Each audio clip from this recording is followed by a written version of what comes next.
espírito e custa-me também mais sair por causa da altura, mas é uma coisa que eu não podia deixar de dizer e só vos desejo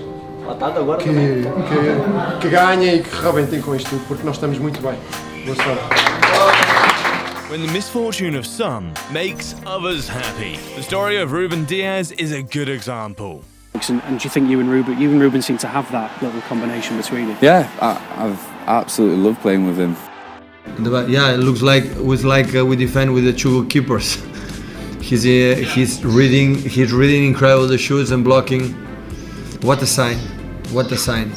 Ruben Diaz arrived at Manchester City in October 2020 for €68 million, excluding bonuses, and quickly won over his new fans. Having lost Vincent Kompany for several years now, Manchester City struggled for a while to find the rare gem. Eliakim Mangala, Nicolas Otamendi, John Stones, Aymeric Laporte, Nathan Ake. Many tried, but as Mourinho would say, resolveram quando foram aí a Lisboa. So how has the Portuguese defender revolutionised City's centre-back lineup? Has he become one of the best defenders in Europe? Before we answer these questions, subscribe to Megafoot, the best of football in video. Ambition. Sou Ruben Dias, tenho 14 anos, sou defesa central, o meu sonho é ser profissional pelo Benfica. And leadership. Nós somos uma equipa, uma equipa dentro e fora, em qualquer momento. Vamos lá! O que é que nós temos? Two words that have shaped Ruben Diaz's career. Spotted by Benfica at the age of 11, the young defender was snatched by the Eagles from his hometown club, Estrela de Amadora. With his volume of play, discipline and relays, the man nicknamed Ruby has impressed his coaches, including former PSG defender Helder Cristobal. In 2017, Ruben Diaz's hard work was rewarded when he joined the Benfica first team. Although then-coach Rui Vitória decided to test him in the first league, he soon threw him straight into the deep end against Manchester United in the Champions League a few weeks later.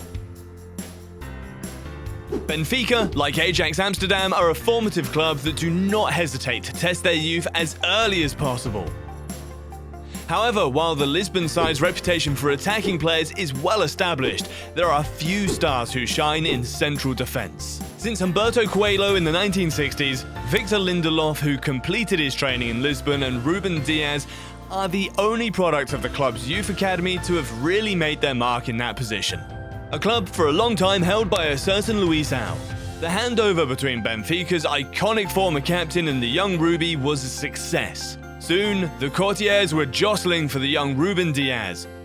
Olympique Lyonnais even came close to signing him in the summer of 2018 before Benfica deemed the offer insufficient. But all youngsters must leave their nest at some point. After a premature elimination in the Champions League against Greek side PAOK Salonika, Benfica was forced to part with its nugget to balance its accounts.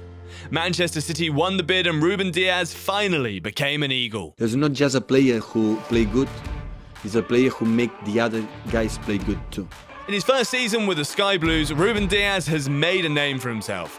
32 Premier League games, 15 clean sheets, 93% of successful passes per game, the Portuguese proved that he could fit into the Guardiola philosophy. In the Champions League, after having put PSG's attack in his pocket, the Sky Blues' wall has become a major contributor to City's historic run in the competition. Despite a failure in the final, surely because of that devil N'Golo Kante, Ruben Diaz reached the top of the English League and, in the process, put a League Cup in his personal trophy cabinet.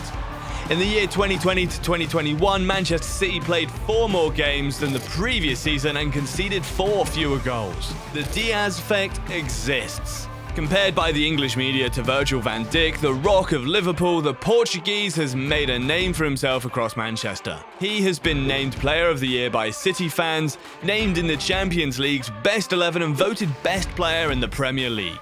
And awarded for his season by the FWA, the first defender to have received this distinction since Steve Nicol in 1989. Ruben Diaz has conquered England. Indispensable at club level, the scenario is repeated at national level.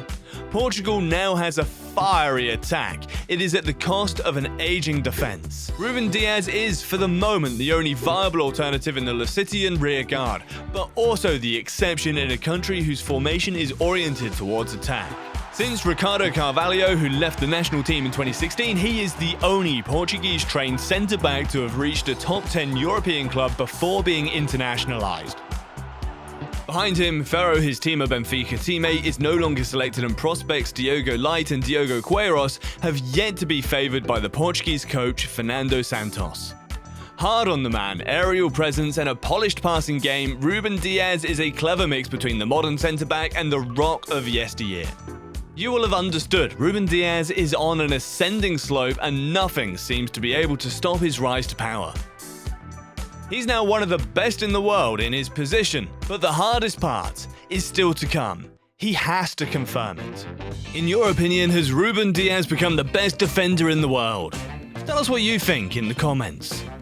Thank you for watching our video. If you liked it, don't hesitate to talk about our channel around you, to like it and to share it. I'll see you soon for a new video. Ciao!